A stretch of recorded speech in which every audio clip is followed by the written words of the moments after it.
பேப்பரில் ஃப்ளைம் பேட் எப்படி பண்ணலான்னு பார்க்கலாமா? ஃபஸ்ட் நான் வந்துட்டு ஒரு A4 ஷீட் பேப்பர் எடுத்திருக்கேன்.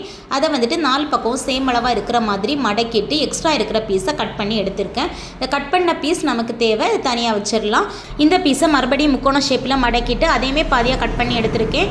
பாதியாக கட் பண்ண பீஸ்லேருந்து ஒரு பீஸ் எடுத்து முக்கோணம் ஷேப்பில் மடக்கி எடுத்திருக்கேன்.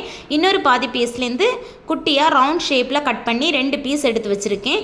இனி வந்துட்டு ஃபஸ்ட்டே கட் பண்ண பீஸில் மீதி எடுத்து வச்சோம் இல்லைங்களா, அந்த பீஸை 4ஆக மடக்கிட்டு சென்டர்லேருந்து ஒரு பீஸை மட்டும் தனியாக எடுத்து அதில் மட்டும் 2 பீஸ் தனித்தனியாக கட் பண்ணி எடுக்கிறேன். இந்த கட் பண்ண பீஸை தனியாக வச்சுக்கலாம்.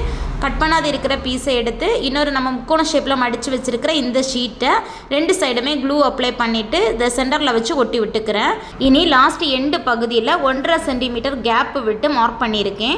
இனி ரவுண்டு பேப்பர் கட் பண்ணி வச்சுருந்தோம், அந்த பேப்பரையுமே ஒட்டி விட்டுக்கலாம். ஒரு சைடு ஒட்டினதுக்கு அப்புறமா சென்டரில் வாய்ப்பகுதிக்கு ஒரு சின்ன ரெட் கலர் பீஸ் கட் பண்ணி ஒட்டியிருக்கேன். அடுத்த சைடில் இன்னொரு ரவுண்டு பேப்பரை ஒட்டி விட்டுருக்கேன். அதுக்கு மேலே பிளாக் அண்ட் ஒயிட் கலரில் சின்ன ரவுண்டு பீஸாக கட் பண்ணி கண் இருக்கிறது மாதிரி ஒட்டி விட்டுருக்கேன். பின்னாடி நின்றுட்டு இருக்கிற இந்த பீஸை குட்டி குட்டியாக வால் மாதிரி கட் பண்ணி விட்டுக்கிறேன். 1.5 சென்டிமீட்டர் கேப்பை விட்டு மார்க் பண்ணியிருக்கிற இந்த இடத்துலையுமே குட்டி குட்டியாக கட் பண்ணி விட்டுக்கலாம். அப்போ நமக்கு பார்க்குறதுக்கு இறகு மாதிரி இருக்கும். ஃபைனலாக இந்த கட் பண்ணி வச்சிருக்கிற 2 பீஸையுமே 2 சைடாக ஒட்டி விட்டுக்கலாம். அவ்வளோதான், சூப்பரான பேப்பர் ஃப்ளைங் பேட் ரெடி ஆயிடுச்சு.